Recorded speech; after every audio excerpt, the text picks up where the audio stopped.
Listo. Muy buena tarde. Saludo a todas las personas que se encuentran en esta audiencia virtual convocada por la Escuela Judicial Electoral del Tribunal Electoral del Poder Judicial de la Federación.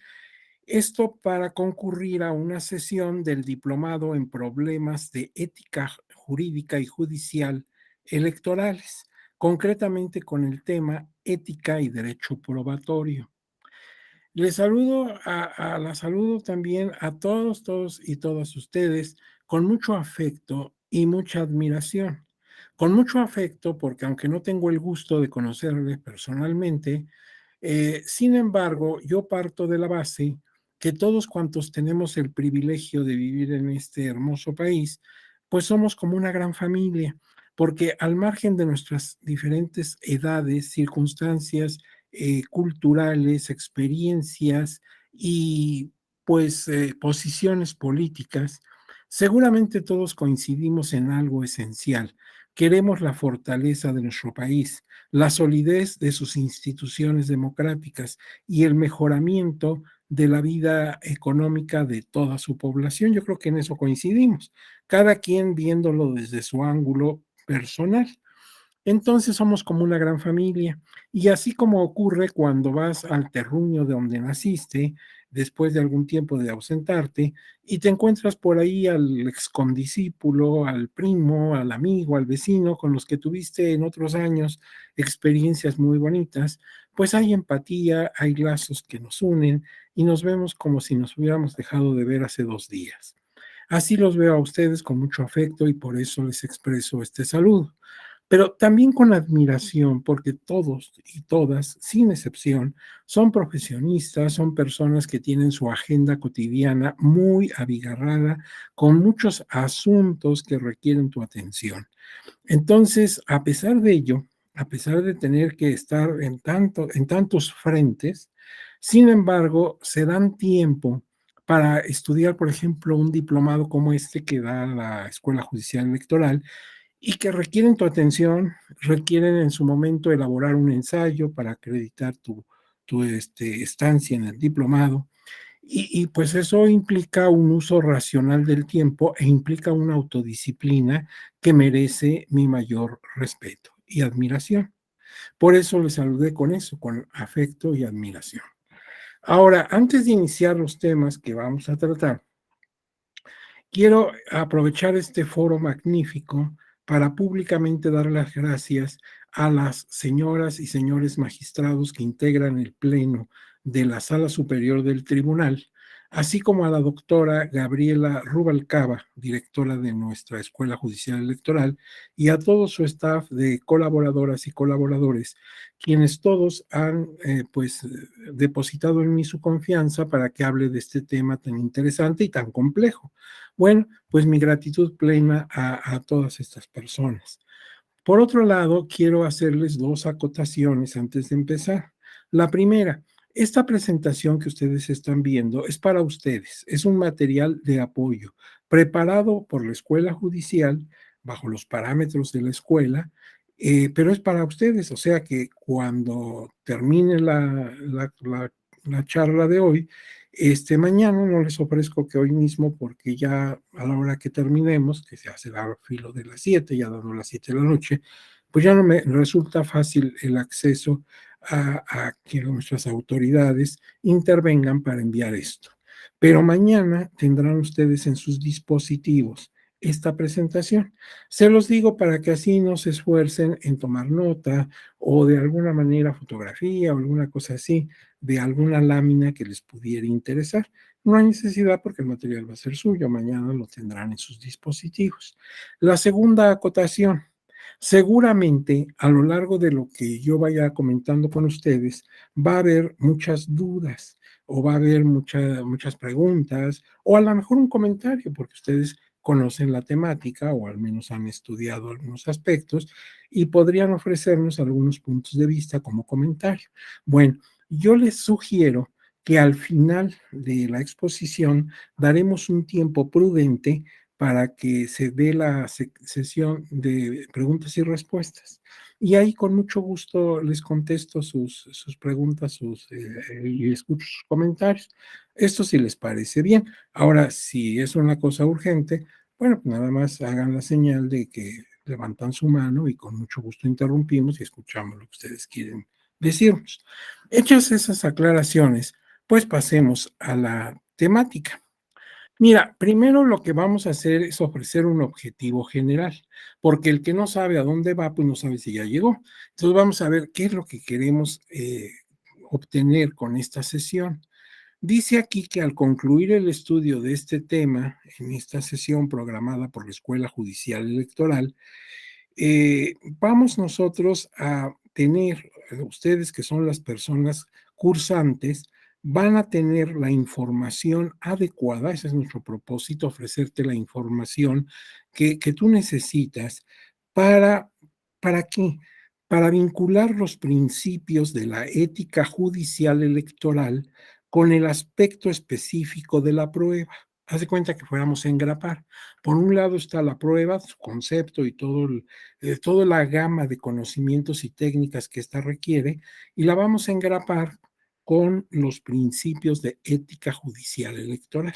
Vamos a vincularlos. Ahora bien, como la prueba es el elemento fundamental de la justicia electoral y en general de cualquier justicia, en cualquier procedimiento civil, penal, agrario, mercantil, el que tú quieras, la prueba, la probanza es un elemento fundamental, tanto para los justiciables, las personas que acuden al tribunal para que demuestren la verdad de su dicho, como también para el órgano de justicia, para que pueda motivar debidamente sus resoluciones. Entonces la probanza se vuelve así como el corazón del juicio. Ahora bien, de acuerdo con esto, pues en la justicia electoral se deben conocer los aspectos más relevantes de constitucionalidad, legalidad y, en su caso, convencionalidad que rigen el desempeño del tribunal. Fíjate que hace muchas generaciones atrás, cuando tú estudiabas derecho, y aquí no me lo entenderán las personas que son profesionistas de derecho, porque en la audiencia seguramente hay personas que cultivan otras profesiones, pero los que son abogados, no me dejarán mentir, hace todavía algunas décadas, lo que uno estudiaba eran los principios de constitucionalidad y legalidad, los actos de autoridad y finalmente la resolución de un juez es un acto de autoridad, debería estar basado en principio de constitucionalidad y legalidad, o sea, respeto a los principios constitucionales y respeto a las leyes vigentes. Ahora bien, en últimas fechas se añade convencionalidad. ¿Por qué? Porque los instrumentos internacionales que México, el Estado mexicano, ha firmado y ratificado, se incorporan al sistema jurídico nacional. Así lo dispone el 133 de la Constitución, son la ley suprema del país. Entonces ahora hablamos de principios de constitucionalidad, legalidad y convencionalidad. Ahora bien, entonces vamos a ver qué principios deben regir por el lado del tribunal para admitir y valorar las pruebas. ¿Qué debe tener desde el punto de vista de la ética? ¿Cómo debe normar su conducta el tribunal para admitir pruebas y para valorarlas? Y desde el punto de vista de los impugnantes, ¿cuáles valores éticos deben tomar en cuenta para ofrecer y aportar las tales pruebas? Esto lo estoy concretando al aspecto probatorio. Claro, en el proceso judicial electoral hay muchos aspectos, pero me estoy concretando al derecho probatorio porque ese es el tema que se me ha asignado. Entonces, tanto autoridad, tribunal en cualquiera de sus salas competentes, así como el justiciable, cualquier medio de impugnación que esté promoviendo, tienen que guardar principios éticos. ¿Sí? El tribunal para admitir y valorar y el particular para ofrecer y entregar o aportar las pruebas. Entonces vamos a ver qué temario queremos desahogar en esta sesión. Vamos a tener primero una introducción para entrar en materia, para empezar a hablar un lenguaje común. Después hablaremos de conceptos generales. Tenemos que ver, bueno, ¿a qué le llamo ética judicial electoral? ¿Qué sería entonces una ética judicial electoral, pero solamente enfocada al mundo de la prueba, etcétera? Conceptos generales, como un glosario. Luego hablaremos de la relación, ya que tengamos dominado ese glosario, relación entre el sistema probatorio y la ética judicial electoral, que ese es el meollo del asunto. Finalmente ese es el tema, ¿sí? Y después veremos el caso específico de la prueba en materia electoral y hablaremos del código modelo de ética judicial electoral. Aquí lo menciono por vez primera en esta plática, aquí porque está en el temario. Ese es el código de ética que rige al Tribunal Electoral. Todas las personas que prestamos nuestros servicios en alguna dependencia del tribunal tenemos que tener, aparte de la ley orgánica del Poder Judicial de la Federación, la Constitución, etcétera, etcétera, pero esas son leyes, son normas. Aparte de eso, debemos tener en cuenta el código modelo, conocerlo y adecuar nuestra conducta como servidores y servidoras públicas a ese código modelo de ética. Y rige para todos, para magistrados, que son las autoridades más, pues más importantes en el tribunal, y de ahí hasta el último servidor, ¿verdad? O sea, hasta tu servidor que puede estar en el final de la fila. Todos tenemos que estar en el código modelo de ética judicial electoral. Entonces sería bueno que supiéramos qué es eso, de dónde salió, cómo está. Y finalmente algunos criterios pronunciados por el tribunal sobre estos particulares en sus jurisprudencias y tesis. Y luego sacaremos conclusiones. Esas conclusiones son muy subjetivas, son las mías, pero quizás tú coincidas con ellas o no, cada quien puede sacar sus conclusiones. Vamos a ver entonces, empecemos por la introducción. Mira, aquí nos va contando algo que es común, es decir, generalmente se dice esto en cualquier conversación, en cualquier reunión, incluso entre amigos o en una conferencia. Son lugares comunes, pero vamos a sacar provecho de ellos. Dice, actualmente uno de los flagelos más recurrentes de la sociedad universal, o sea, no de México, sino en general de la sociedad, es la falta de cumplimiento de valores éticos en el actuar cotidiano de las personas y de las instituciones. Como que le hemos dado la espalda a los valores, como que lo que importa ahora es obtener ingresos, ser ricos, no importa cómo. O sea, el mecanismo que utilicemos para lograrlo da lo de menos. Se ve como triunfador al que tiene mucho dinero. Y entonces nos hemos materializado, nos hemos objetivado y ya no hay respeto a los valores que tradicionalmente sostenía nuestra sociedad, la familia, los valores que implicaba la escuela, el respeto a los demás, las tradiciones, etcétera. Pero esto no pasa en México, pasa en todas partes. O sea, es un problema universal, no es un problema de nuestro país exclusivamente. Debido a múltiples factores, los intereses personales suelen prevalecer sobre los colectivos. O sea, yo antepongo mi interés a los intereses de los demás. Y por esa razón se ha ido perdiendo el concepto de solidaridad social que implica la observancia de varios valores, como la honestidad, la excelencia, la actitud de servicio, la cultura de legalidad y otros más. Da mucha pena llegar, por ejemplo, a un establecimiento comercial. Antes tenía muchas atenciones, eras visto como un personaje, eras el cliente, la clienta, y ahora casi parece como que fueras a pedir un favor extremo, ¿verdad? Te tratan con despotismo, con descortesía, con desinterés. ¿Por qué? Porque se ha perdido, por ejemplo, esa observancia de la excelencia y la actitud de servicio. Entonces, esto pues repercute en todos, ¿sí? Me pega a mí, a ti y a cualquier persona que sea cliente de esa negociación.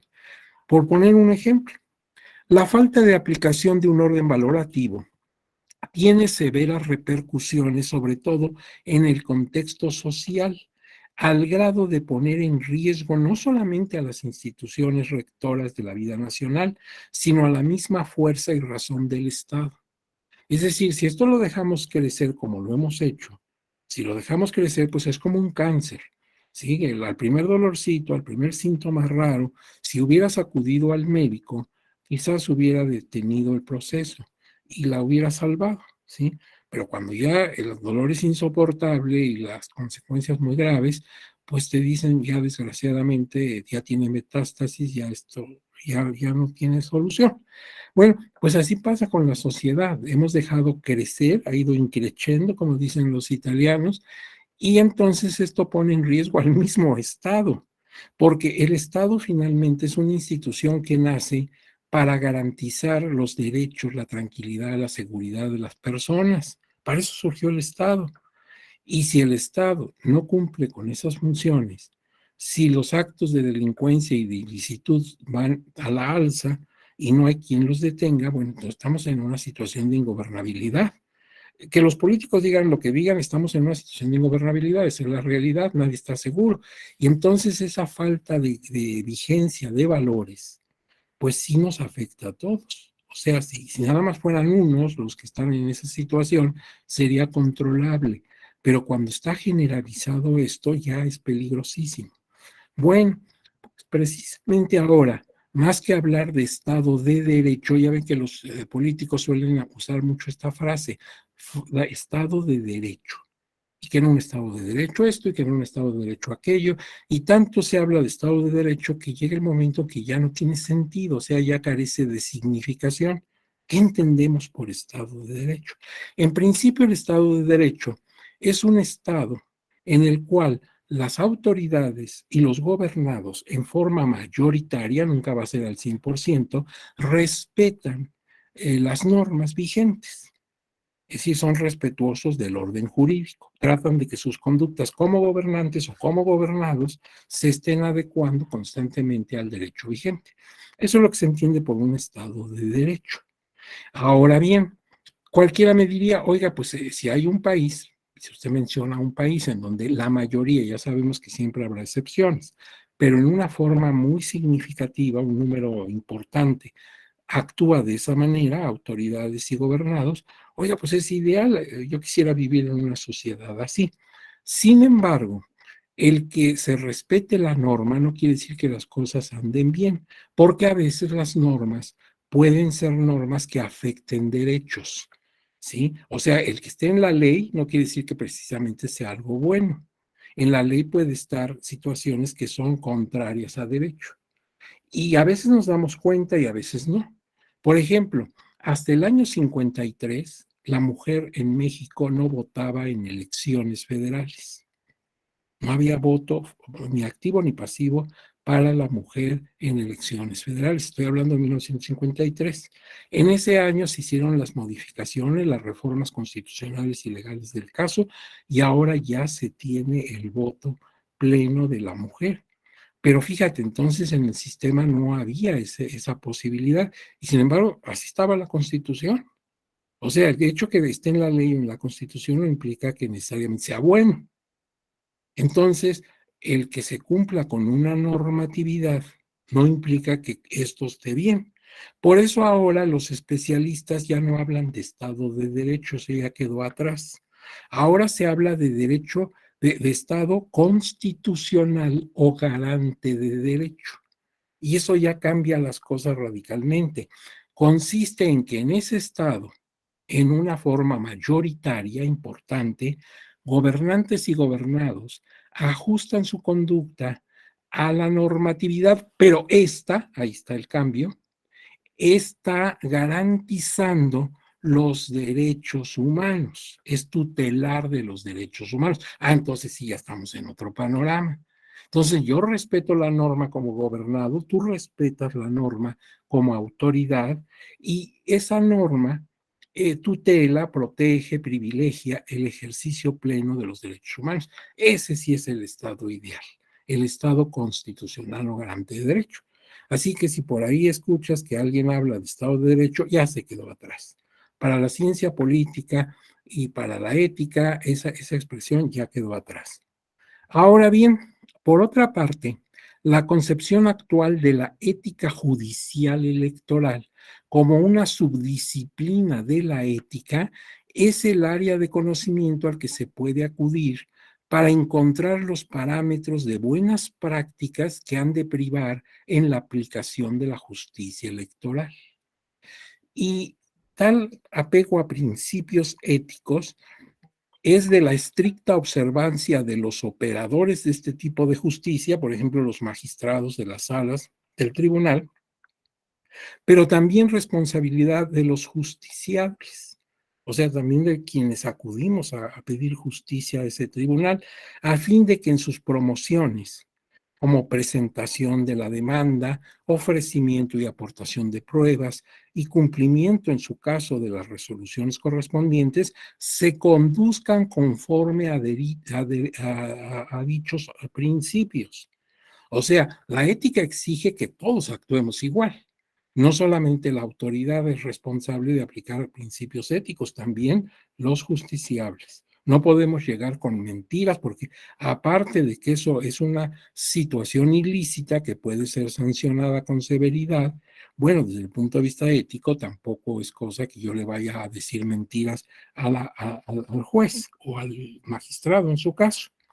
Ahora bien, precisamente en la materia de la probanza judicial, en donde ahora se enfoca la temática de esta plática, entonces es donde se tiene que ver cómo concretamente vamos a aplicar la ética al derecho probatorio, el cual cobra especial importancia si tomamos en cuenta dos aspectos vinculados entre sí.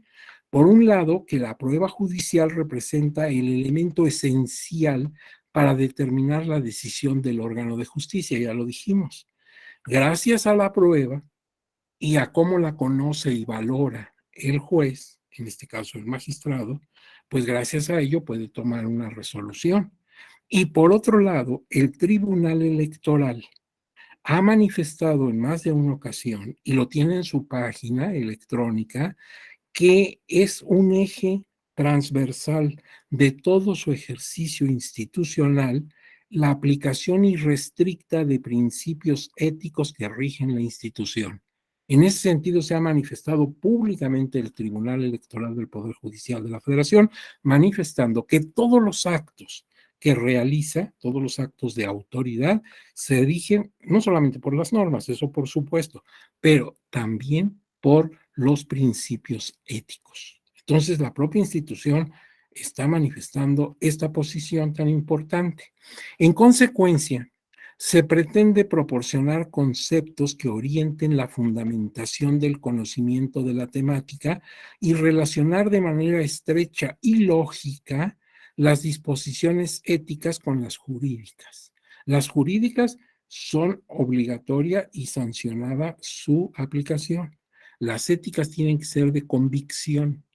Las éticas, esa característica tienen que realizarse por convicción. Entonces las normas éticas son más exigentes porque exigen no nada más cumplimiento, sino convencimiento de que eso es lo que debo hacer. Entonces, esto es lo que vamos ahora a realizar. Vamos a ver en el mundo de la ética cómo están las cosas en materia judicial electoral y concretamente en el campo de la probanza. Bueno, pues ahora entremos a conceptos generales. Primero, ¿qué es la ética? Claro, si ustedes están cursando este diplomado, pues quizás ya han tenido oportunidad de ver muchas definiciones de ética, o al menos todos tienen una concepción, aunque sea muy general, de la ética. La ética es una especialidad, una parte de la filosofía. O sea, la filosofía, como conocimiento del ser y del deber ser, pues tiene muchas áreas, muchas especialidades, por ejemplo, la lógica. Bueno, pues la ética es una parte de la filosofía y se dedica a estudiar la fundamentación y la dimensión de la conducta en su ámbito referencial valorativo. Es decir, la ética me va a decir cuáles son los valores que se tienen que cumplir en una sociedad determinada. Y además, ¿qué impacto tiene cumplir con esos valores? O sea, el ámbito referencial me va a decir la concepción cultural específica de lo bueno y lo malo. Yo en principio vamos a suponer que ignoro lo que es bueno y malo en mi sociedad y en mi época. Bueno, para eso la ética. La ética me dice qué es lo que en mi sociedad se valora como bueno y qué se valora como malo, para que precisamente me incline hacia el bien y procure evitar el mal. Por otro lado, se pregunta qué argumentos justifican la conducta. O sea, yo voy a comportarme de esta manera, pero ¿por qué? ¿Cuál es la razón, el beneficio, el qué obtengo con comportarme de esa manera, como me pide la ética? Y finalmente, ¿qué impacto tiene mi conducta para mí mismo y para el contexto social en que me desempeño? O sea, yo me porto de tal manera, adecuando mi conducta a los principios de la ética. ¿Y eso en qué me beneficia? Y además, ¿en qué impacta a la gente que me rodea, la familia, la sociedad, la ciudad, mi centro de trabajo, etcétera? ¿En qué impacta o no impacta, sería la pregunta, mi conducta ética hacia los demás? Entonces, primero, ¿cómo me veo yo cumpliendo la norma, yo mismo? ¿Y cómo me ven los demás? ¿Cómo me aprecian los demás cuando cumplo la norma ética? La palabra ética viene de el griego ethos con th, ethos. ¿Y eso qué significa? Morada o cueva del hombre. ¿Sí? Habla de una época muy rústica, muy elemental en la historia, tal vez en la prehistoria, donde los hombres, al no tener una casa, habitación, todavía no la construían, pues se refugiaban en cuevas para evitar la inclemencia del tiempo. Entonces habla de una cueva como morada del hombre. Pero en el caso que nos ocupa, se entiende que no está pensando en una morada física, en un lugar donde pasamos nuestra vida, donde pernoctamos y estamos con nuestra familia, sino más bien de un recinto íntimo, una cueva que tenemos dentro de nosotros, en donde nacen nuestras decisiones razonadas, no las instintivas, sino las razonadas, no lo que nace de nuestros instintos. Esto lo tendría que explicar un médico y un psiquiatra. No, lo que nace del pensamiento, de la razón, ¿sí? Entonces, cuando realizamos una conducta ética, nosotros previamente hacemos como un paréntesis en nuestra vida cotidiana y pensamos, reflexionamos qué nos conviene hacer y por qué. Entonces estamos como metidos en nosotros mismos. Esa es la idea de la ética. Es un lugar donde está nuestra intimidad, donde nada más tú estás, no penetra a nadie si tú no lo dejas entrar, y ahí tomas tus decisiones, de ahí nacen tus decisiones, que esperemos en el mejor de los casos que sean buenas decisiones. La conducta humana se regula por los parámetros del conocimiento y la experiencia. La vida tuya, la mía, la de ella, tiene dos, digamos, dos asideros. Por un lado, lo que yo aprendo, lo que me enseñan, lo que aprendí. Fui a la escuela, leí los libros, en fin, conocimientos. Y por otro lado, experiencias. ¿Cómo me fue? ¿Qué pasó cuando me porté bien y qué pasó cuando me porté mal? Y todos tenemos experiencia al respecto. Me regañaron, me sancionaron, me estimularon, me premiaron. Entonces es a través de conocimientos y de experiencias como vamos aprendiendo a que hay cosas que debemos hacer y cosas que no debemos hacer porque tienen consecuencias negativas. Entonces la ética es la parte de la filosofía que estudia la fundamentación valorativa de la conducta y el impacto que esto causa en el propio sujeto y en el contorno social. Pero hay una ética jurídica. ¿Y qué es la ética jurídica? Pues es una especialidad de la ética que estudia la fundamentación y la dimensión de la conducta profesional en el campo de aplicación del derecho. O sea, si yo, por ejemplo, soy abogado, el desempeño de mi profesión puede dar origen a buenas y a malas prácticas. A lo mejor soy un abogado honesto, soy un abogado leal con mi cliente, respetuoso de los derechos de los demás, en fin, un abogado ejemplar. Pero puede ser también un sujeto turbio, un sujeto que aproveche sus conocimientos jurídicos para causar daño a los demás. O sea, con el derecho puedo hacer mucho bien o puedo hacer mucho mal. Entonces hay una ética jurídica que es bueno que la conozcan quienes cursan la carrera para que aprendan buenas prácticas, para que se vayan guiando en el bien dentro del derecho. Es entonces una especialidad de la ética. La ética es lo grandote y por especialidad tiene esta disciplina. ética jurídica. También podríamos hablar de ética en la medicina, ética en la contabilidad y ética en cualquier actividad profesional que tú puedas imaginar. Y que nos están enseñando ahí, nos están enseñando cómo comportarnos con valores dentro del ejercicio, en mi ejemplo, de una profesión. Pero dentro de la ética jurídica hay una subespecialidad, la ética judicial. Desde luego que es una ética jurídica, pero ya especializada para estudiar todos los valores y la trascendencia que tienen las decisiones de los operadores de justicia.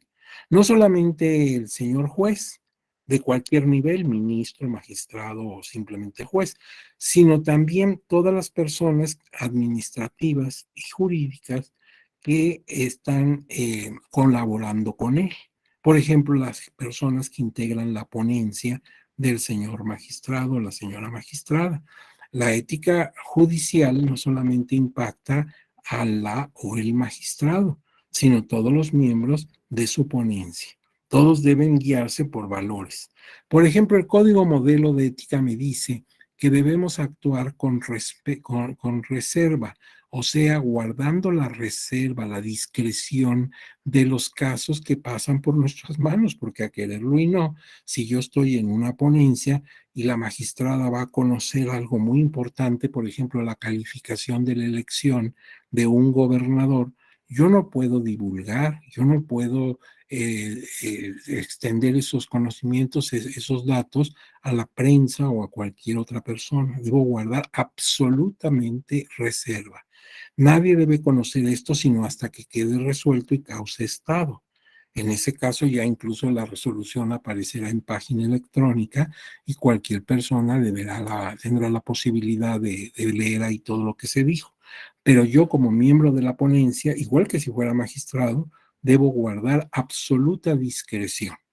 No sé nada, no sé del caso, no entiendo ni puedo divulgar nada. Ese es, por ejemplo, un ejemplo de cómo en el mundo de la justicia, en el órgano de justicia, en el órgano judicial, opera la ética judicial, que es a su vez una derivación de la ética jurídica, cada cual es a su vez una especialidad de la ética.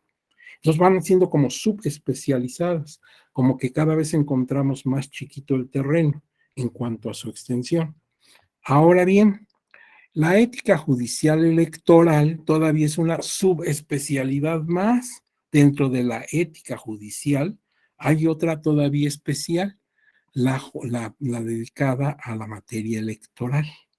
Entonces, es la especialidad de la ética judicial que estudia la fundamentación, valoración y la trascendencia de las decisiones de los operadores de la justicia en materia tutelar de los derechos político-electorales de los justiciables.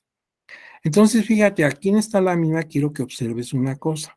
Acuérdate que estas láminas van a ser tuyas. Mañana te van a llegar a tu dispositivo. Pero mientras eso sucede, mira, aquí hay una cadena conceptual. Haz de cuenta que fuéramos a poner un ferrocarril con vagones y vamos enganchando uno por uno los carros de ese ferrocarril. La cadena conceptual que tenemos que tomar en cuenta es, primero, ética. Esa es la grandota, la máquina que va a jalar todo. Ahora, después de la ética, coloco la ética jurídica como una especialidad de la ética. Después de esa especialidad, otra subespecialidad, la ética judicial, que es parte de la ética jurídica. Y luego otro carro más, la ética judicial electoral, o sea, ya la justicia aplicada en materia electoral. Y dentro de esta, todavía un último carro, que es la ética aplicada al campo de la probanza en materia electoral, que ese es el tema de nosotros. O sea, nosotros vamos en el último vagón de ese ferrocarril. Pero fíjate cómo hemos ido desprendiendo como si fuera una cadena. Cada uno de estos conceptos es un eslabón de esa cadena. Y estamos hasta el último, la ética judicial, pero aplicada al campo de la probanza. Ahora bien, el tribunal, te decía yo, desde 2013, desde el año 2013, ya tiene algunos años atrás, tiene como parámetro rector de su desempeño ético el Código Modelo de Ética Judicial Electoral. Y este código surgió de un trabajo conjunto de redacción y acuerdo entre el Tribunal Electoral del Poder Judicial de la Federación y la Asociación de Salas y Tribunales Electorales de la República Mexicana, que es una asociación civil, tiene su registro y todo. Y entonces el tribunal tuvo acuerdos con esa asociación en donde están agremiadas pues todas las salas y tribunales electorales de la República Mexicana, o sea, todos los tribunales locales. Y entonces conjuntamente se dieron a la tarea verdaderamente difícil, titánica, de pues ver qué valores, cómo los iban a redactar, o sea, elaborar un código modelo no es cosa menor.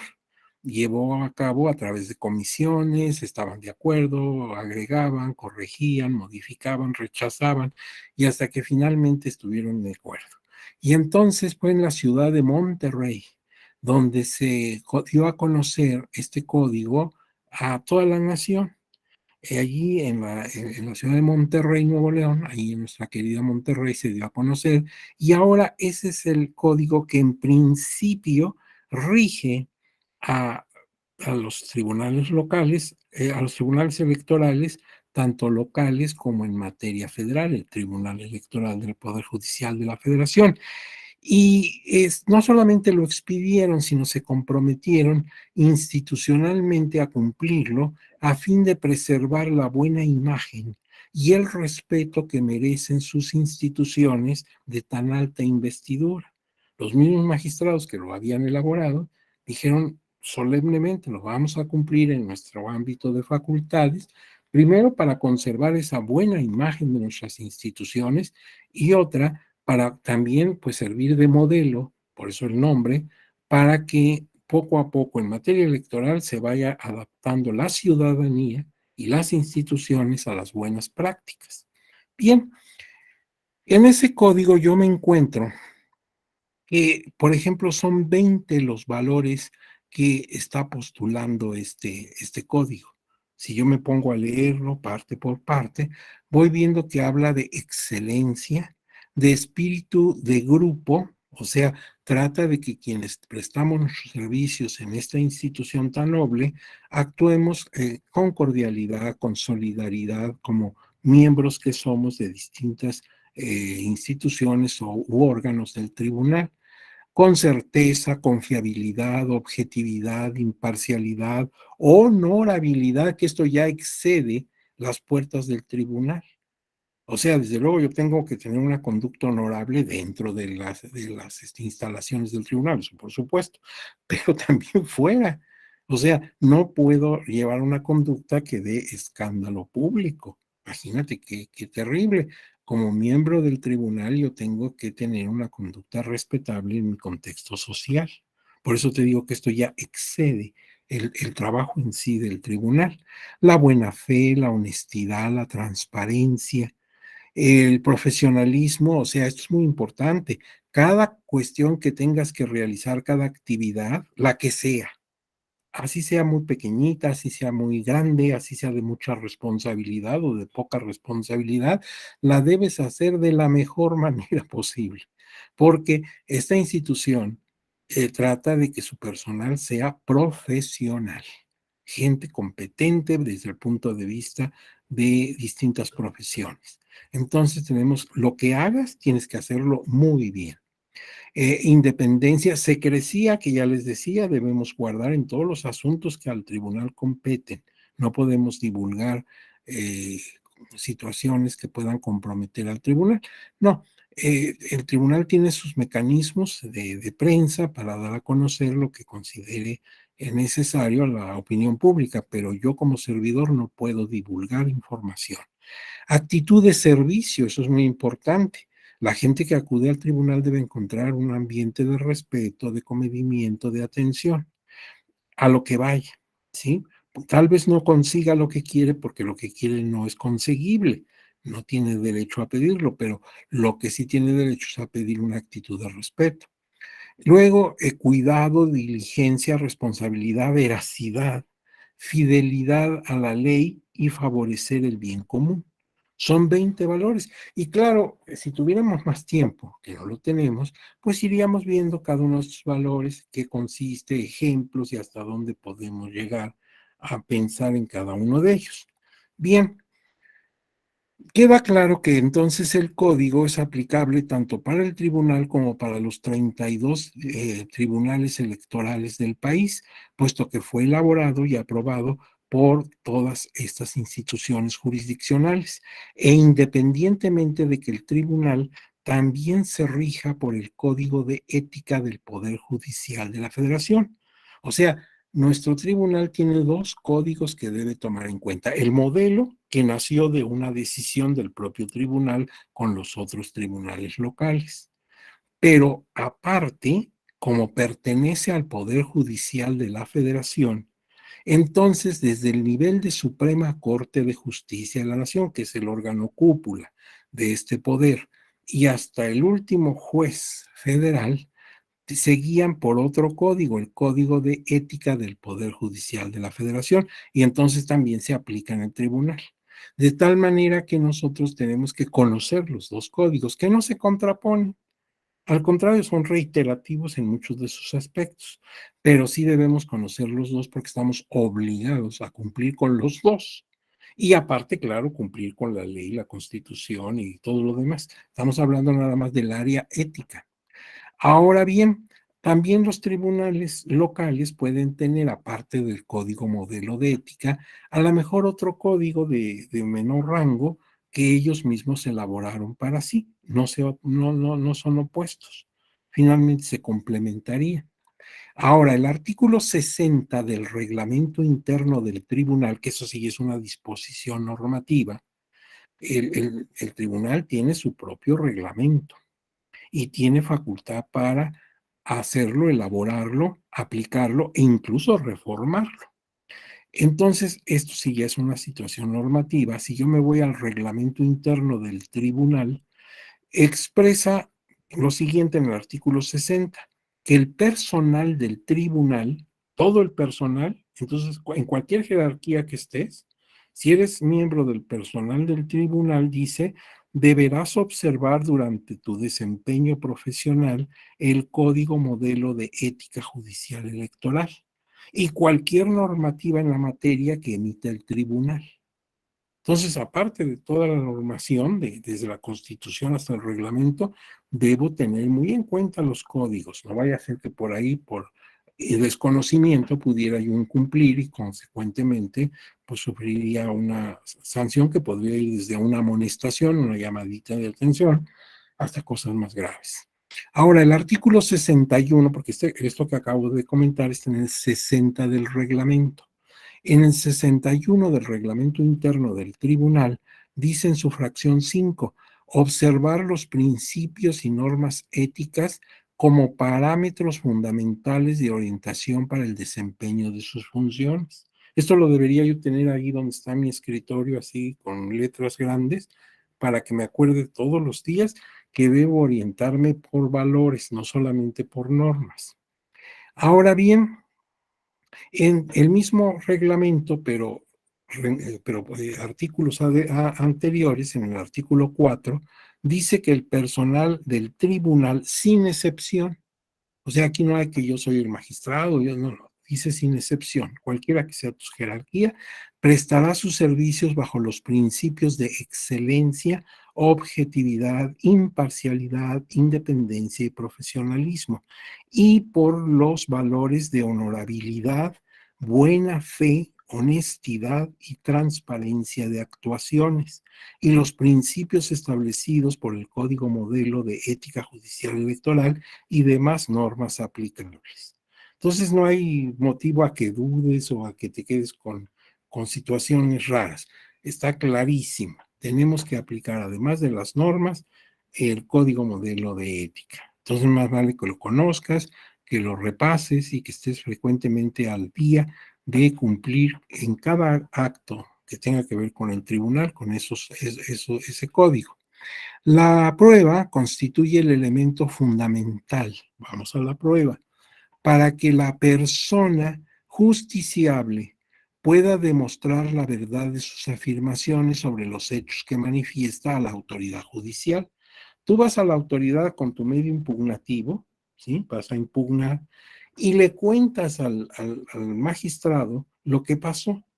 Pero eso es lo que tú aprecias de lo que pasó, es tu versión, que a lo mejor sí se apega a la realidad, pero a lo mejor no, porque en eso de apreciar es muy subjetivo. Cada quien ve las cosas diferentes según su cultura, su edad, su estado de ánimo, el lugar donde estaba ubicado cuando ocurrieron los hechos, etcétera, etcétera.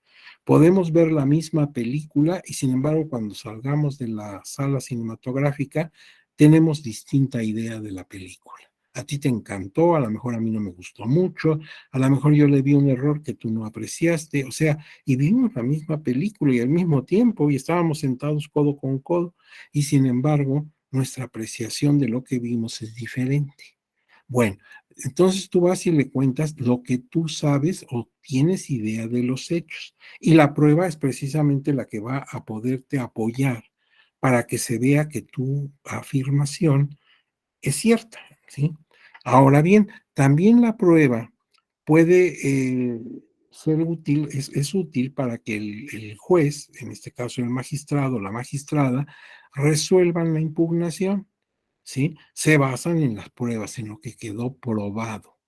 Ahora bien, en consecuencia, la ética en materia de derecho probatorio se entiende como una subespecialidad de la ética judicial electoral, en el caso que estamos hablando, que analiza la aplicación de los valores conductuales que deben regir a las personas justiciables en el ofrecimiento y entrega de las pruebas y a las autoridades judiciales en la admisión y valoración de las tales pruebas.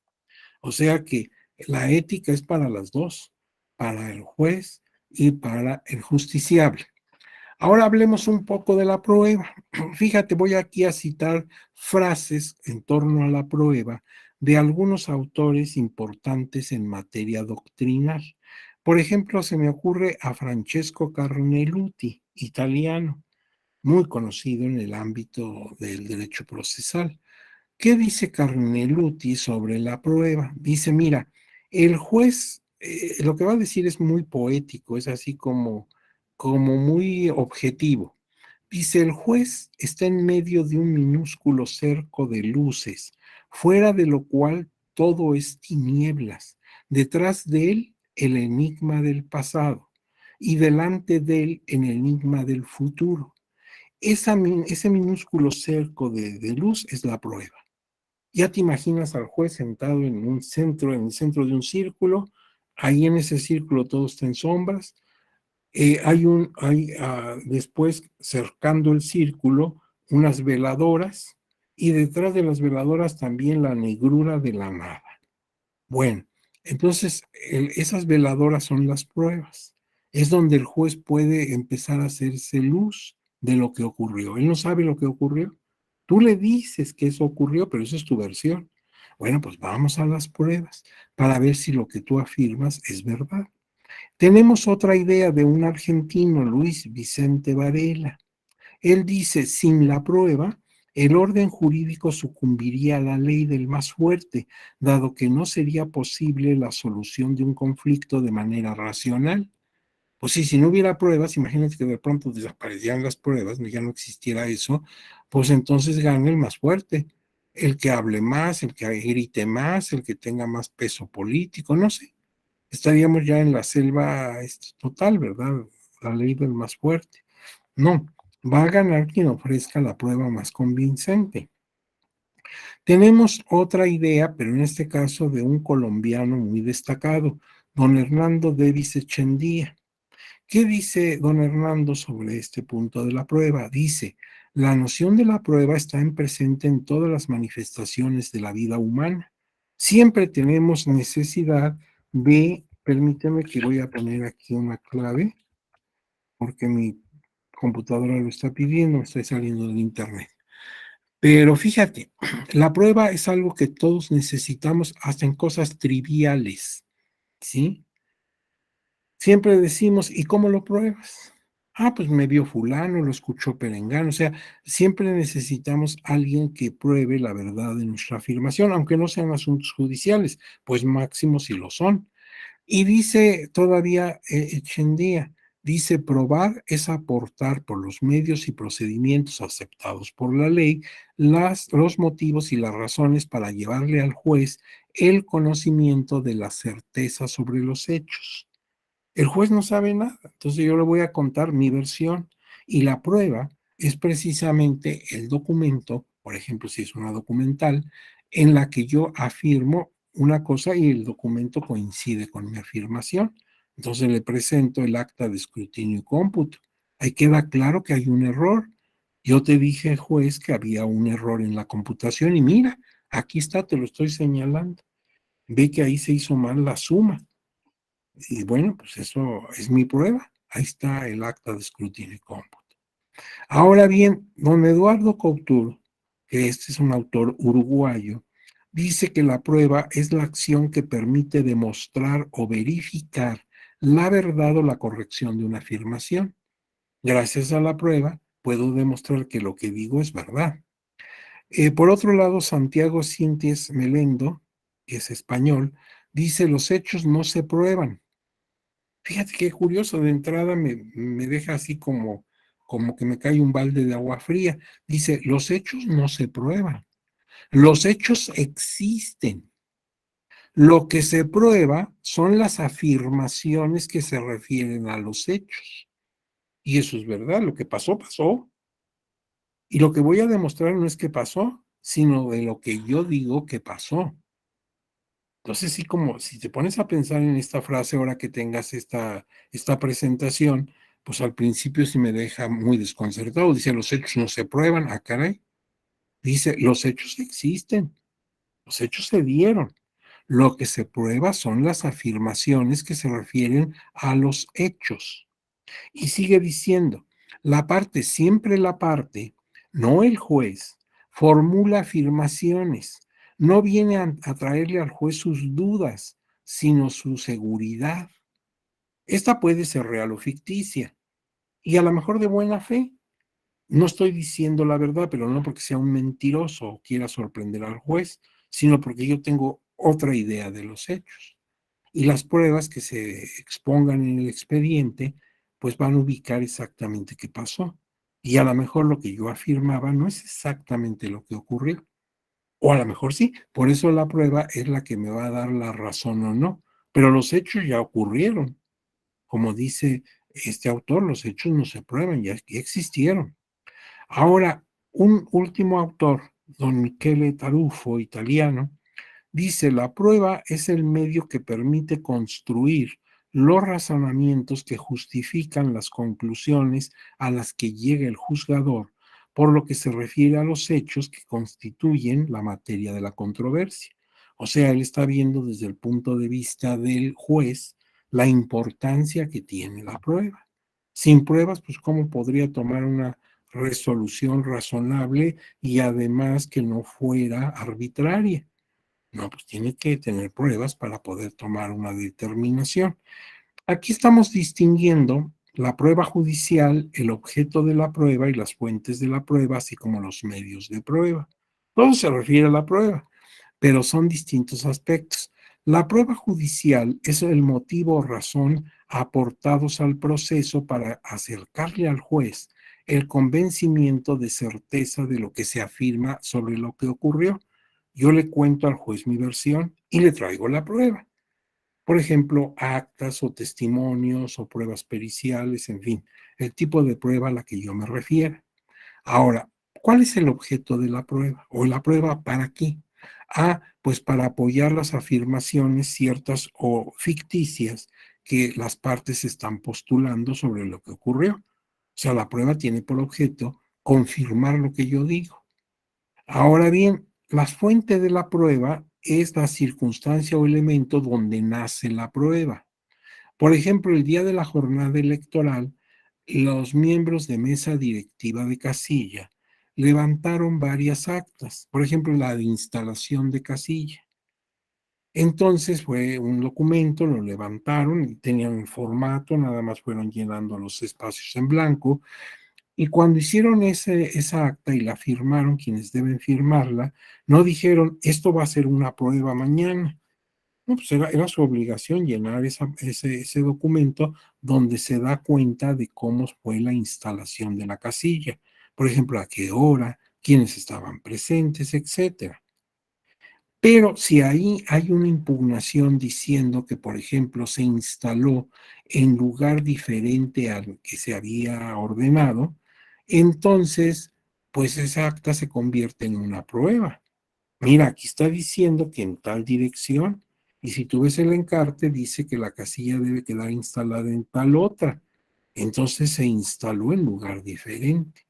Y si eso tiene trascendencia o no para, por ejemplo, anular la votación recibida en esa casilla, ya será cuestión del juez valorarlo, establecer si hubo determinancia o no al respecto.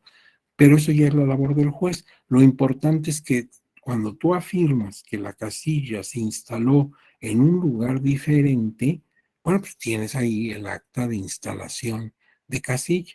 Entonces, ese asunto, esa es la fuente. La fuente fue el acta que se elaboró y se firmó en el momento de instalar la casilla. Y ahora se nos vuelve una prueba. Cuando se nos vuelve una prueba, deja de hablarse de fuente de la prueba y se convierte en medio de prueba. Cuando yo llevo la copia certificada de esa acta de instalación y se agrega al expediente. Entonces, acuérdate, cuando la levantaron quienes fungieron como miembros de mesa directiva de casilla el día de la jornada electoral, no pensaron, este documento hay que ponerle mucha atención porque un día va a llegar a la mesa de los magistrados. Eso no lo pensaron, simplemente sabían que había que llenar y trataron de ser muy cuidadosos en llenar los rubros y firmaron todos los que había que firmar. Que bueno, esa es la fuente de la prueba. Ahora una copia de esa prueba, de esa acta la llevo como prueba al expediente y se agrega al expediente y entonces deja de ser fuente y se convierte en medio de prueba. Bien, ahora hay pruebas lícitas e ilícitas. Claro, la prueba puede ser lícita si se obtuvo de una manera correcta, respetando constitución y ley, pero puede ser ilícita. Por ejemplo, se obtuvo interviniendo comunicación telefónica. Eso es contrario a la Constitución y al derecho. La conversación telefónica es algo privado. Y nosotros obtenemos eso, ¿verdad? Grabamos la conversación y después lo queremos poner como prueba. Bueno, esa sería la prueba ilícita, la que está contra disposiciones legales. Dice entonces que cuando tú obtienes la prueba de una buena fuente, que está de acuerdo a la ley, pues no tienes problema, es la prueba lícita, te la admiten y te la valoran. Pero dice, no obstante, puede existir prueba ilícita, que es la que surge directamente de una acción violatoria de la Constitución y o de la ley. Indebidamente intervino en tus conversaciones telefónicas y grabé. Entonces, ¿qué hacemos con una prueba ilícita? Fíjate que en este punto hay una tesis, pero no del tribunal, sino de la Suprema Corte de Justicia de la Nación, la tesis 326 del año 2015. ¿Y qué dice ahí la Suprema Corte sobre pruebas ilícitas? Dice que existen límites sobre hasta cuándo se sigue la ilicitud de las pruebas, de conformidad con la cadena de eventos de la violación inicial que haría posible que no se excluya la prueba. Dichos supuestos son en principio y de manera enunciativa, no limitativa, los siguientes. A ver, son tres postulados de la Suprema Corte. Dice, mira, primero hay que ver si la contaminación de la prueba se va atenuando. ¿Y por qué se podría atenuar? ¿Por qué se podría disminuir su ilicitud? Pues, por ejemplo, si hay una fuente independiente para la prueba. O sea, lo que se escuchó en conversación telefónica, eso estaba mal. Sin embargo, después me encontré que se confirma con un documento que ya no es una conversación telefónica, sino, por ejemplo, ya es una documental privada. Entonces eso ya le disminuye la ilicitud a la prueba. Y también si la prueba hubiera sido descubierta inevitablemente, aunque no se hubiera tomado en cuenta la conversación. Esos son elementos que pueden hacer que una prueba que en principio era ilícita pudiera perder un poquito su ilicitud. Bueno, como vemos, sería en cada caso concreto, sería a valoración de los juzgadores. En el caso de nuestro tribunal, pues sería a criterio de los y las magistradas que estén resolviendo el medio impugnativo, ver qué valor le van a dar a una prueba. En principio, las grabaciones obtenidas de manera ilícita no son pruebas que se puedan admitir en materia electoral. Ahora bien, el sistema probatorio es el conjunto de principios, reglas, medios de prueba y mecanismos de valoración de las pruebas que se presentan en las controversias de contenido electoral en el caso. Está integrado por principios y reglas. O sea, el sistema probatorio, en este caso electoral mexicano, se forma con principios y con reglas, los dos jurídicos. ¿Qué entiendo por principio jurídico? Una pauta que debe observarse porque se sustenta en valores aceptados por una sociedad determinada. Ahorita vamos a poner un ejemplo. Y regla jurídica, que eso ya es una ordenación concreta en una ley. A ver, ¿cómo se van a combinar los principios, por ejemplo ¿sí? Y cómo va a pasar a una norma. Pongamos un ejemplo. Aquí lo tienes, mira. Un principio jurídico dice, nadie puede aprovecharse de sus propios actos ilícitos. Este es un principio del derecho que viene desde la antigüedad romana. Tú no puedes cometer un acto ilícito y luego aducirlo a tu favor. Eso es el principio. Nadie debe aprovecharse de sus propios ilícitos. ¿Y cómo lo recoge la regla? La regla ya no es un buen consejo, ya no es un principio, algo que debemos hacer por ética. No, la regla ya es una norma que tenemos que aplicar. Entonces yo me encuentro que en la Ley General del Sistema de Medios de Impugnación en materia electoral, el artículo 74 dice textualmente, los partidos políticos no podrán invocar en su favor en medio de impugnación alguna causales de nulidad, hechos o circunstancias que ellos mismos hayan provocado. Ojo con esto. Fíjate, el partido comete un ilícito y luego quiere aprovecharlo para su beneficio en un medio impugnativo. No, porque en principio está rompiendo eso, un principio jurídico, una norma ética. Pero además, también está en contra de una regla jurídica que está en la Ley General del Sistema de Medios de Impugnación. Te voy a poner un ejemplo ya más concreto de esto mismo. En una ocasión, en una elección, en una casilla, se terminó de recibir los votos de la ciudadanía. Eran las 6 de la tarde, pasaron los últimos electores y electoras, hicieron su voto, depositaron en urna y bueno, saliendo la última persona, se cerró la puerta del lugar de la casilla y se procedió al escrutinio y cómputo. Bueno, primero vaciar la urna, ¿sí? De la votación X. Entonces se vació la cajita, se vio que ya no se quedaba ningún voto atorado por ahí y se procedió con los escrutadores a hacer la primera operación, escrutinio, o sea, separar, escoger. A ver, para el partido A todos estos votos, para la coalición B todos estos. Bueno, se separaron, escrutinio. Y luego viene la operación subsecuente, la del cómputo. A ver, si ya están separados, ahora es fácil contar. Aquí están todos los del partido A. A ver, 1, 2, 3, 10, 15, 50, etcétera. Pero cuando íbamos a hacer el cómputo, ya estaban escrutados. Ahora faltaba hacer el cómputo. Entonces el representante de un partido dijo, oigan, ya que está escrutado, cada representante de partido debe pasar aquí delante de todos los demás a contar los votos de su partido. Por ejemplo, si está el Partido Revolucionario Institucional, pues viene y cuenta todos los que le tocaron a él.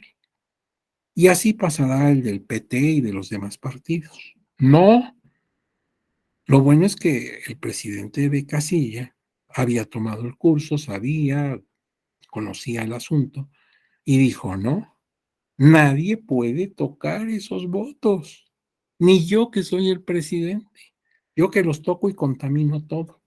Esto lo tienen que hacer escrutadores, para eso están, eso es su trabajo. Claro, lo van a hacer delante de todos nosotros, incluso van a cantar los votos, uno, dos, o sea, con voz alta, pero son ellos los únicos que pueden tocar estos documentos, yo no los puedo tocar, menos usted, así que aquí no me toca a nadie nada. Pero fíjate, si no hubiera sabido eso, se deja engañar. Empiezan todos a contar sus propios votos y luego ese mismo partido que hizo la gracia se queja de que el escrutinio, que el cómputo estuvo mal hecho porque lo hicieron los representantes del partido. ¿Te das cuenta? Ahí se quebraría esta regla. Nadie puede aprovecharse de su propio dolo. No llegó a ocurrir, pero pudo haber ocurrido. ¿Sí? Y entonces ahí estás viendo cómo hay un principio, nadie puede aprovecharse de su propio dolo. Pero luego esto aterriza, por así decirlo, en una regla concreta.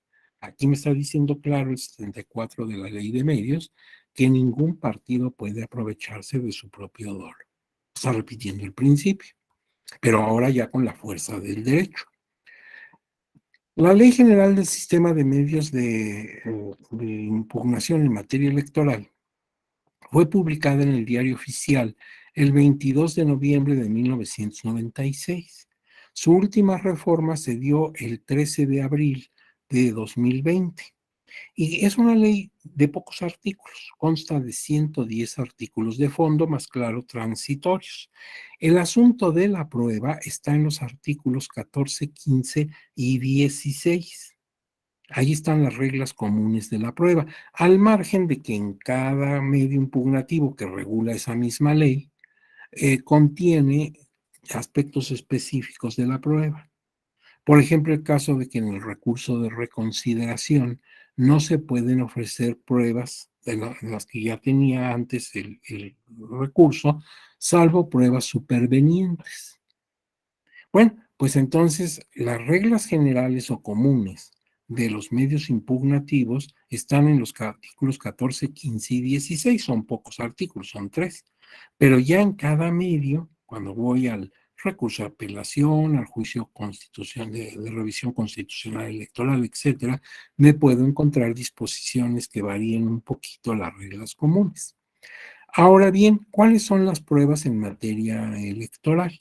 Pues el artículo 14, precisamente de la Ley de Medios, donde están todas las pruebas, me señala que son documentales públicas, privadas, técnicas, presuncionales, legales y humanas, instrumental de actuaciones. Primero las enumera así con literales y las últimas ya no, las da así en conjunto. La confesional, la testimonial, reconocimientos o inspecciones judiciales y las pruebas periciales. Y ya me va señalando en qué consiste cada una de estas pruebas. Son las pruebas que yo puedo ofrecer y que me pueden admitir en materia de justicia electoral. Bueno, ahora, el tribunal puede también actuar en plenitud de jurisdicción. Esto a veces lo ves en las resoluciones. En las resoluciones dice el tribunal actuando con plenitud de jurisdicción.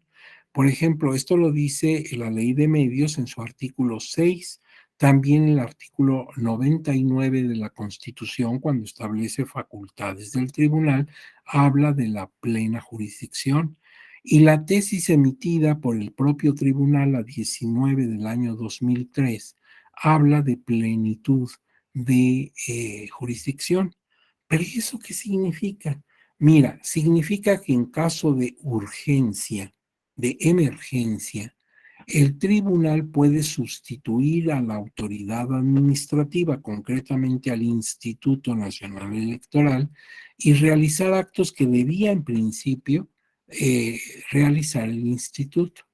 pero debido a esa emergencia puede él tomar el caso y realizar actos que no corresponden a sus facultades, pero está actuando en plenitud de jurisdicción, ¿sí? Te voy a poner rápidamente un ejemplo. En 2018, por primera vez la Ciudad de México tenía una constitución, dejaba de ser Distrito Federal y se convertía en Ciudad de México, y sus antiguas delegaciones se convertían en alcaldías. Y entre las novedades que traía este nuevo sistema, este nuevo régimen para la Ciudad de México, se establecía el tener un Congreso con diputados y diputadas de mayoría relativa y de representación proporcional. Bueno, entonces las de mayoría relativa, las diputaciones de mayoría relativa, no tienen problema porque se van directamente a una elección y pues gana el que obtuvo más votos. Pero los diputados y diputadas por representación proporcional se tiene que aplicar una fórmula que la propia Constitución y la ley, o sea, el Código Electoral de la Ciudad de México establece. Entonces, cuando llegó el momento de la asignación de las curules por representación proporcional, pues este ejercicio lo hizo el instituto, o sea, el OPLE de la Ciudad de México, y dio a conocer sus resultados y se impugnó. Entonces el asunto llegó al Tribunal Electoral Local de la Ciudad de México. Este resolvió, publicó su resolución y se impugnó. Y entonces se fue a la sala regional de la cuarta circunscripción del Tribunal Electoral del Poder Judicial de la Federación, o sea, la sala Ciudad de México. Ahí se realizó el ejercicio, se resolvió, se vio que estaba mal y se impugnó y llegó a la sala superior, el último órgano del tribunal, el más alto órgano del tribunal. Pues el tribunal resuelve y emite su resolución, pero estamos hablando del 14 de septiembre de 2018.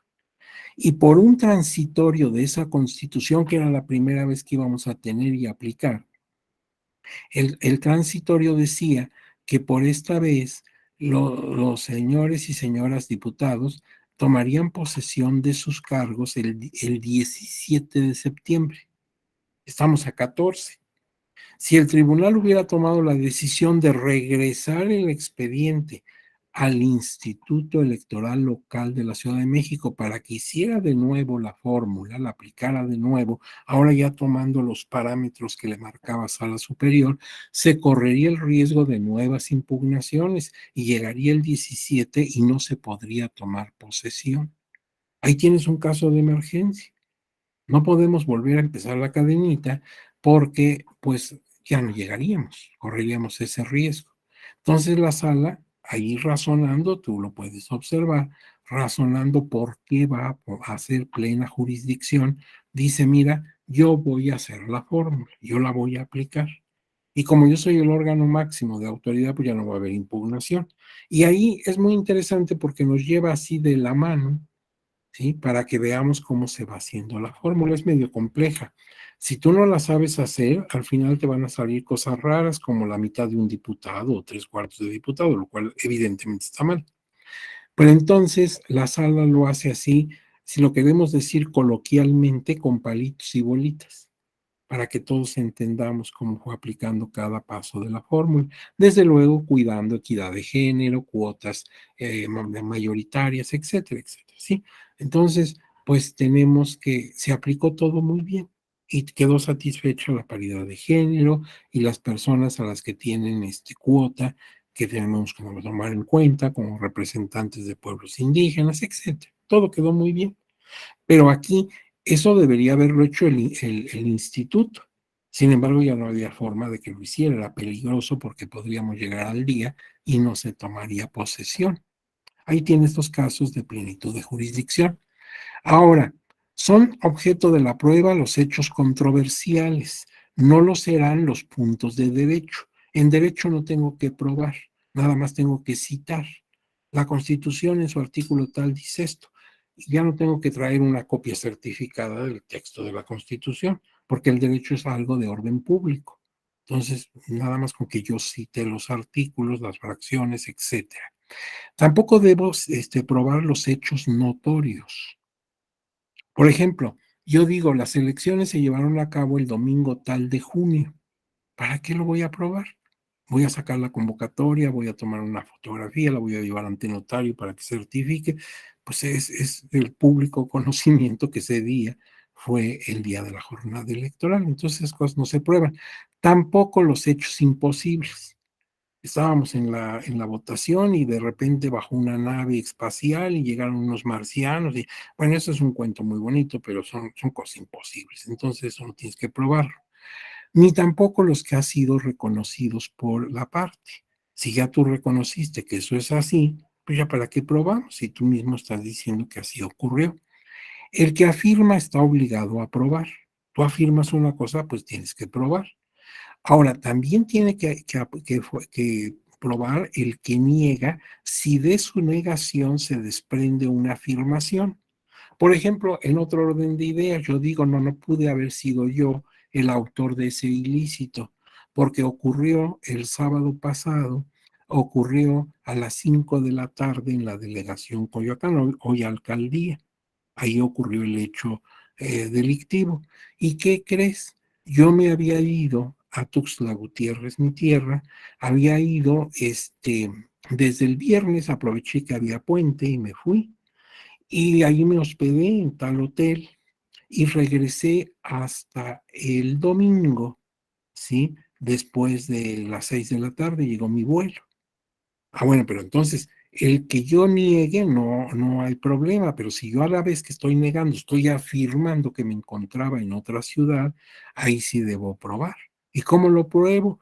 Pues quizás conserve los pases de abordar de mis vuelos. Mira, aquí está el de México, Tuxtla Gutiérrez, y aquí está el de Tuxtla Gutiérrez, México.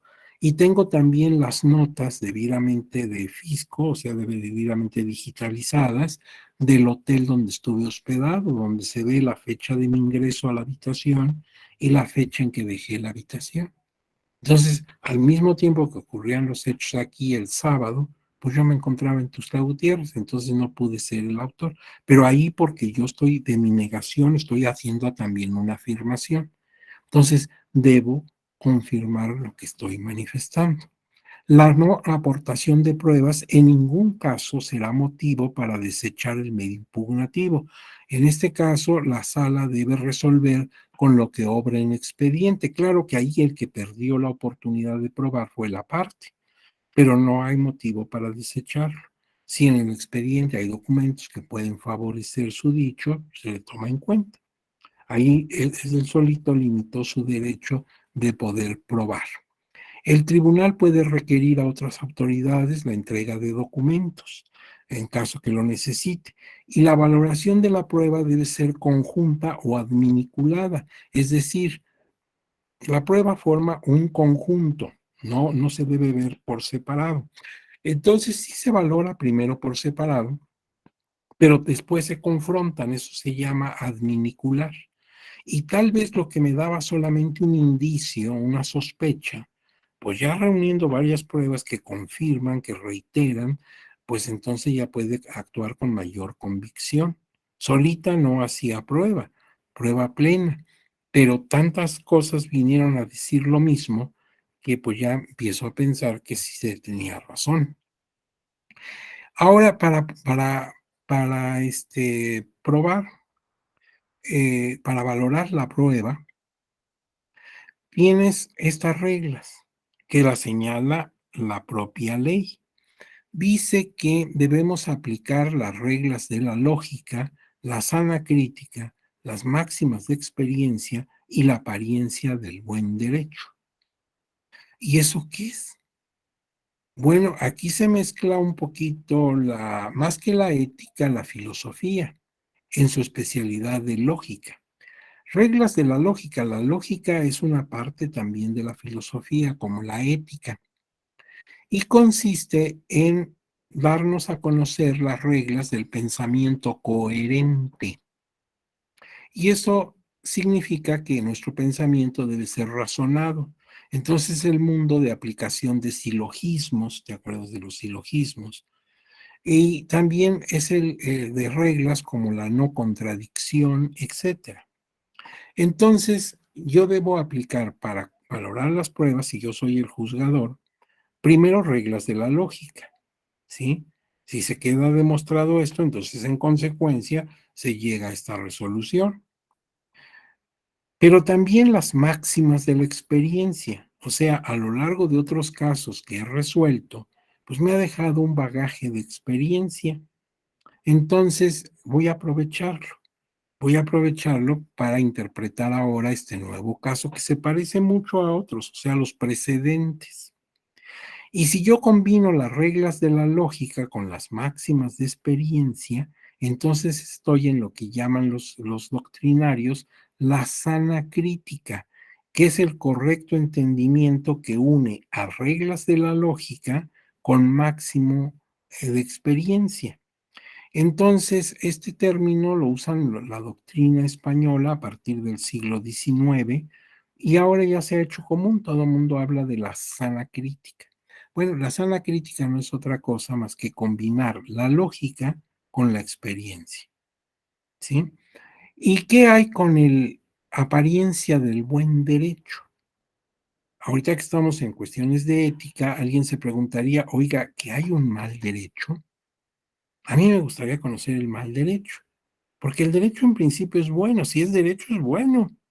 El derecho siempre me debe incitar a lo bueno, no a lo malo. Entonces yo no conozco el derecho malo. Sería divertido, debe ser muy divertido conocer el derecho malo. No, el derecho en sí debe ser bueno. Entonces, ¿por qué hablar de la apariencia del buen derecho? Este término también nace de la doctrina española, pero lo ha recogido la Suprema Corte de Justicia de la Nación y algunos otros tribunales, entre ellos el electoral del Poder Judicial de la Federación. ¿Y qué se quiere decir con esto? Esto quiere decir que sin entrar en el fondo de la materia, por la sola apariencia, de ahí el nombre, de la situación, se puede apreciar que hay aparentemente una violación o no a la norma. Esto se aplica, por ejemplo, para medidas cautelares en materia electoral. Fíjate, si yo observo, por ejemplo, en un procedimiento especial sancionador, me dicen que el spot que está pasando en radio y televisión cada determinado tiempo, pues está afectando de manera sensible a un candidato o a un partido. Entonces, me piden como medida cautelar que ordene que se retire eso, se retire del aire, se retire de transmisión, porque puede causar un daño irreversible. Si después de varios días se decide que estaba mal, pues ya de todas maneras la ciudadanía lo escuchó, lo vio y ya le impactó. Entonces yo observo el spot que me dices y aparentemente eso es la apariencia del buen derecho. Yo observo que a lo mejor sí es violatorio a las reglas de la comunicación política. Y entonces ordeno como medida cautelar retirar del aire, de la transmisión, ese spot. Todavía sin resolver el fondo del asunto, todavía no hemos concluido que es bueno o malo, que viola o no las reglas de comunicación política. Pero por lo pronto lo retiro para que no siga impactando, causando un daño que a lo mejor ya es irreversible. A eso se refiere la apariencia del buen derecho. No es que haya un mal derecho, es que así a simple vista puede apreciarse que está en una situación de irregularidad, en cuyo caso, pues sí conviene tomar la medida cautelar. Y hay unos principios que deben observarse tanto en la prueba como en todo el procedimiento judicial electoral. Por ejemplo, el principio de legalidad, el principio de irretroactividad, que nadie puede ser juzgado en una ley que fue posterior al acto cometido. Dice, a ninguna ley se dará efectos retroactivos en perjuicio de persona alguna. En beneficio sí, pero en perjuicio no. Y desde luego esto tiene sus parámetros. Puedes, no debes limitar derechos que ya se adquirieron. Si no se habían adquirido derechos, nada más había expectativas de obtenerlos, sí puedes afectar. Otro principio que lo podemos escribir en latín, non reformatio impejus, quiere decir no modificar en perjuicio de una persona una sentencia. En beneficio sí, pero en perjuicio no. Si la sala superior ordena que se modifique la sentencia de una multa a un partido político, no es conveniente que en la nueva resolución se aumente esa multa. Se puede disminuir, pero no aumentar, porque sería violatorio del principio non reformatio impejus. Otro principio jurídico, la presunción de inocencia. Toda persona es inocente mientras no se le pruebe lo contrario. Y esto se establece en la misma Constitución Política de los Estados Unidos Mexicanos, en su artículo 20. Ujú. En latín ya lo tenían los romanos, indubio pro reo. En caso de duda, estemos a favor del reo. Fíjate que este es un principio que me gusta mucho tropezarme con él porque las autoridades, claro, deben conducirse con presunción de inocencia. En principio no deben tomar ya como culpable a un sujeto que todavía no se le demuestra su culpabilidad. Pero suele ocurrir que la gente no es así. Cuando se entera de una situación irregular, cuando se divulga en medios de comunicación, ya lo da por hecho. De repente nos encontramos en una noticia que fulano fue denunciado por actos de corrupción. Y nosotros todavía sin saber cómo está el asunto, si ya se resolvió, si ya se probó, ya lo damos por hecho. Mira nada más, ¿verdad? Si ya decía yo que esta es una persona sin moral y ya lo satanizamos y ve tú a saber si deberá ser responsable o no. Entonces, este principio requiere cultura, ¿sí? Requiere cultura porque podemos violentarlo por esa falta de cultura en la presunción de inocencia. Damos por sentado que es culpable, aunque todavía no hay una resolución definitiva al respecto. Bien, por otro lado, principios jurídicos también son la necesidad de la prueba. Solo puede demostrarse lo ocurrido mediante las pruebas, no por conocimiento personal del juez. El juez no puede conocer de asuntos en los que esté inmiscuido porque pues sería perder la objetividad. Por eso en un caso así debe abstenerse, debe inhibirse, manifestar que no puede conocer ese asunto porque está involucrado en él. O hay personas de su cercanía familiar o de amistad que están involucrados en él. La inmediación, el juez debe decidir la admisión y valoración de las pruebas. La publicidad, las partes deben conocer las pruebas. Las partes que están en el procedimiento deben saber qué pruebas se han presentado. Disponibilidad, solamente las partes pueden probar. El asunto inquisitivo del proceso, solamente, es decir, el señor juez puede indagar por su cuenta algunas cosas para mejor proveer, es válido. La igualdad, ambas partes pueden en igualdad de derechos ofrecer, aportar y solicitar prácticas de prueba. Otro principio, la contradicción de la prueba. La parte a la que perjudique una prueba, primero debe conocerla, qué prueba le está causando problema en su juicio, discutirla y en su caso, si puede, contraprobarla, o sea, manifestar su derecho para nulificar esa prueba. Puede intentarlo, pero para eso debe previamente conocer qué pruebas lo afectan, para ver si puede contrarrestarlas. La adquisición de la prueba legalmente obtenida debe valorarse, beneficie o perjudique a las partes. La unidad de la prueba. Todos los elementos probatorios que obran en expediente forman una unidad y así deben ser valorados por el juzgador. El juzgador debe ser integral en su resolución. Debe haber visto todas las pruebas, debe haberlas desahogado todo y ya tener un criterio sobre cada prueba y de su valoración en conjunto. Entonces, son principios que rigen en materia de probanza. Y, por ejemplo, también hay documentos en materia de convencionalidad que rigen en materia probatoria o en materia judicial en general. Por ejemplo, el Pacto de San José, la Convención Americana sobre Derechos Humanos. Esta data de 1969 y su artículo 8 establece las garantías judiciales. Hay otro documento a manera de ejemplo, el Pacto Internacional de Derechos Civiles y Políticos del año 81, 1981, sus artículos 14 y 15.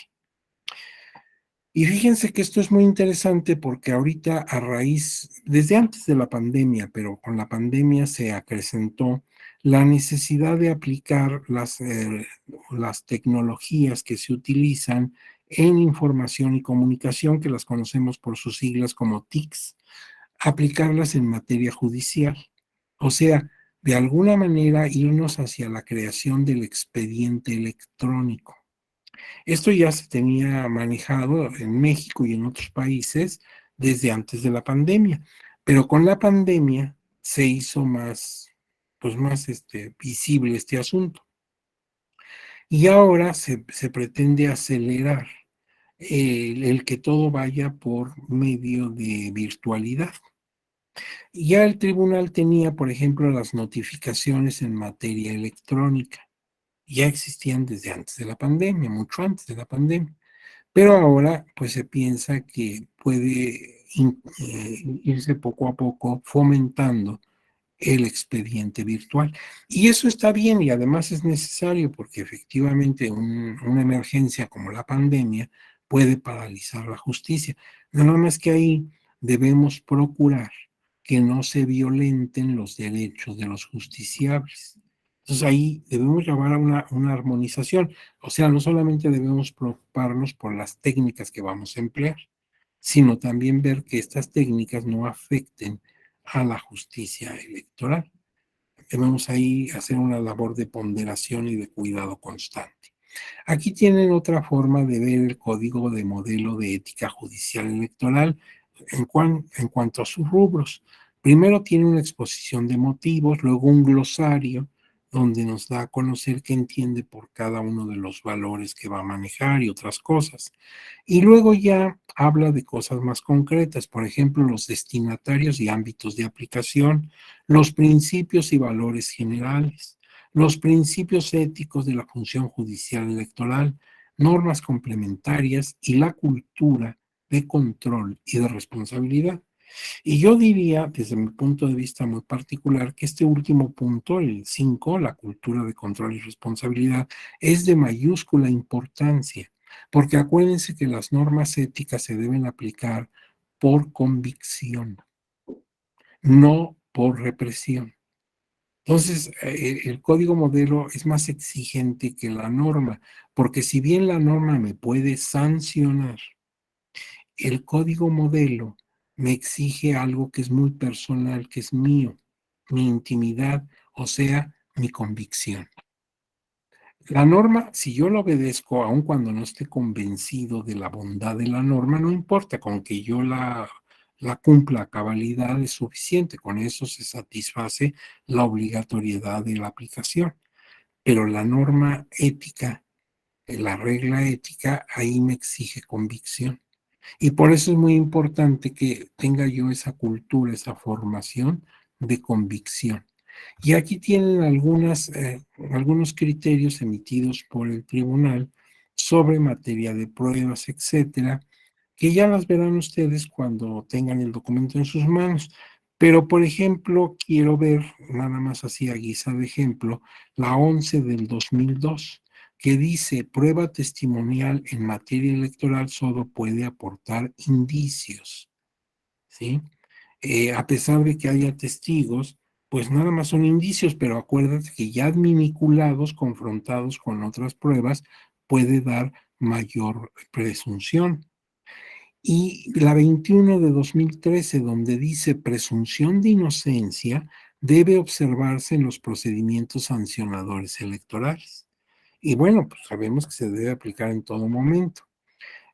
Aquí tenemos eh, otras pruebas, por ejemplo, otros criterios, por ejemplo, el de la jurisprudencia 38 del 2002, que habla de que las notas periodísticas forman elementos para determinar su fuerza indiciaria. En principio, si una nota periodística la ofrezco como prueba, no hace prueba plena. Pero esto se puede ir mejorando, por ejemplo, si presento varias publicaciones de distintos medios de periódicos y revistas y firmados por distintos autores. Entonces ya es mucha coincidencia que este periódico y aquel, y firmadas las notas por distintos periodistas coinciden en lo esencial. Luego también, si no hay una prueba que se haya afectado, que el afectado haya utilizado su ejercicio de réplica. O sea, no existe prueba de que la persona que se afectó por la nota ejerció derecho de réplica. Y una cosa más, que cuando se impugna, esa persona únicamente dice que la prueba es falsa, pero no explica por qué razones. Todo esto, si se junta, pues ya puede hacer que esa prueba periodística vaya teniendo más fuerza. Si hubiera sido una nota periodística firmada así por algún sujeto nada más, su prueba es muy endeble, muy débil, pero se puede fortalecer. Otros criterios, por ejemplo, la adquisición procesal en materia electoral, es la jurisprudencia 19-2008, donde me habla que las pruebas deben ser lícitas, no se debe tomar en cuenta pruebas ilícitas. Tengo esta tesis, la 26 del año 2018, que habla de dictamen antropológico. Es una facultad acordada preferentemente en actuación colegiada del órgano judicial. Esta es muy usada en el caso de justicia para los pueblos y comunidades originarias. Muchas veces el magistrado que lleva el caso quiere conocer la realidad de ese pueblo, sus usos y costumbres, porque esto no está en ningún documento como una ley, por ejemplo, son usos y costumbres. Entonces, aquí de quien debe hablar son los antropólogos que me pueden hacer un estudio que no es vinculante, pero sí muy orientador de lo que ocurre y ha ocurrido a lo largo de la historia de ese pueblo. Aquí tienes la 45 del 2002 que dice que grabaciones de comunicaciones privadas carecen de valor probatorio en materia electoral. Y esto explica que muchas veces la persona dice, pero si yo lo escuché, lo pasaron en la noticia, lo repitieron varias veces, pues sí, pero es una grabación de comunicación privada, carece de valor probatorio. Hay que buscar otras pruebas que de alguna manera confirmen lo que se escucha en esa grabación. Pruebas técnicas son insuficientes por sí solas para acreditar de manera fehaciente los hechos que contienen. Por eso ahí hay que probar, dando a conocer las, las especificaciones de modo, tiempo y lugar. Y así vamos viendo varios criterios. Por ejemplo, esta última, comunidades indígenas, reglas probatorias aplicables en los juicios electorales, donde me dicen que en cuanto haya asuntos en los que estén involucradas personas de pueblos originarios, debo ser muy cauto, porque pues estos pueblos no tienen un conocimiento generalmente de cultura jurídica. Entonces hay que ser muy abiertos, hay que darles toda la oportunidad para que dentro de esa limitación puedan probar lo que a su derecho convenga. No vaya a ser que por formalismos se queden injustamente sin atención judicial en sus impugnaciones, que a lo mejor pueden ser muy justas. Entonces, bueno, son algunos criterios que ustedes ya verán en concreto. Y luego vienen mis conclusiones, no los voy a hostigar con esto porque pues, son mis conclusiones. Ustedes ya las verán cuando las tengan en su mano, este documento, y a lo mejor coinciden o a lo mejor no. Pero entonces voy a dejar, si ustedes me permiten, voy a dejar de presentar para dar paso a la sección de preguntas y respuestas y y también de comentarios, ¿sí? Porque ustedes a lo mejor han tenido algunas experiencias interesantes que quieran compartir. Vamos a ver si alguno quiere tomar la palabra para preguntar.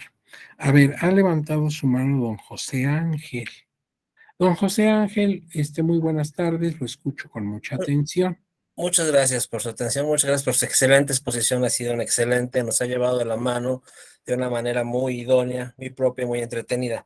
Solo quisiera hacer, con todo respeto, hacer una pequeña observación a una actualización de sus láminas, la relativa a que ya hay una reforma posterior a la ley de medios de impugnación, recientemente publicada el 14 de abril ya de este año.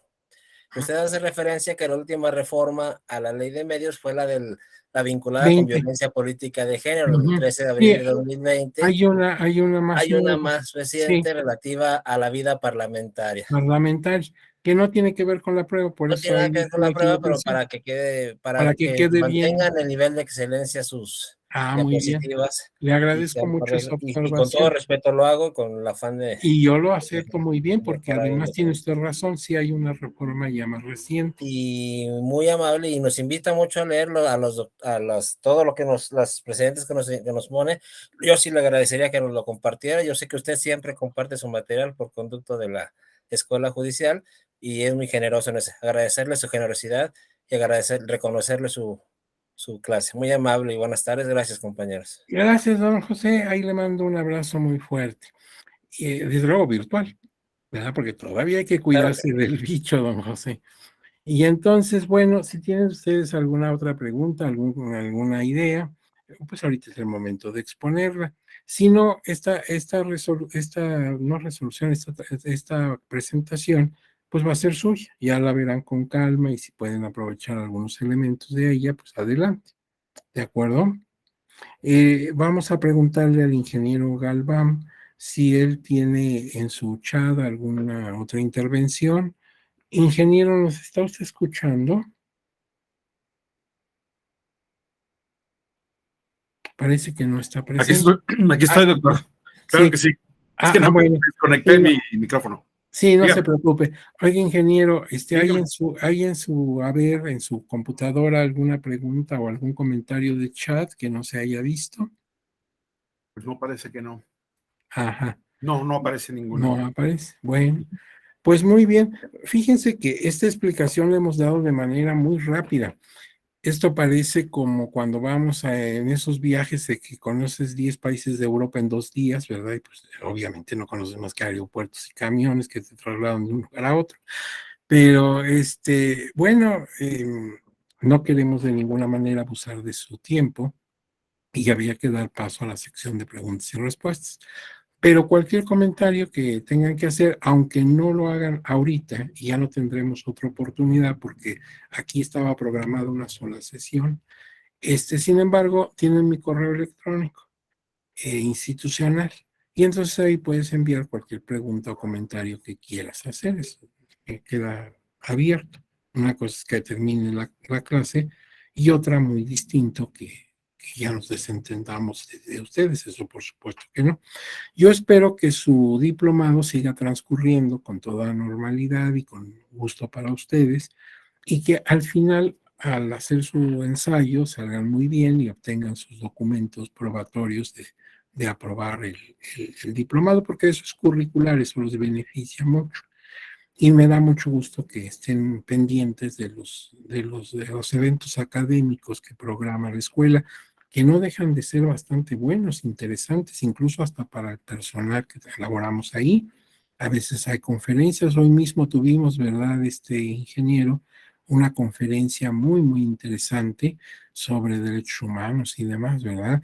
Entonces, hasta las personas que desempeñamos nuestros servicios ahí, que tenemos ese privilegio, pues nos conviene escuchar todo lo que ahí se dice porque nos dan algunas ideas muy buenas. Entonces la escuela tiene siempre cosas muy interesantes, muy atractivas. Qué bueno que ustedes están al pendiente y ojalá aprovechen toda esa beta que nos ofrece la escuela judicial, que para eso está, para divulgar la cultura político-electoral. ¿De acuerdo? Pues ingeniero, si usted nos da permiso, nos retiramos, aunque nos van a faltar ahí unos 10 minutos y vamos a estar toda la tarde con aquello de que me faltaron 10 minutos. Pero bueno, pues No, está bien, sí, doctor. como Claro en que las sí. juntas, ¿verdad? Si ya no hay nada más que tratar, pues damos por terminada la sesión. Desde luego, desde aquí les mando un fuerte abrazo, les suplico encarecidamente que se sigan cuidando. No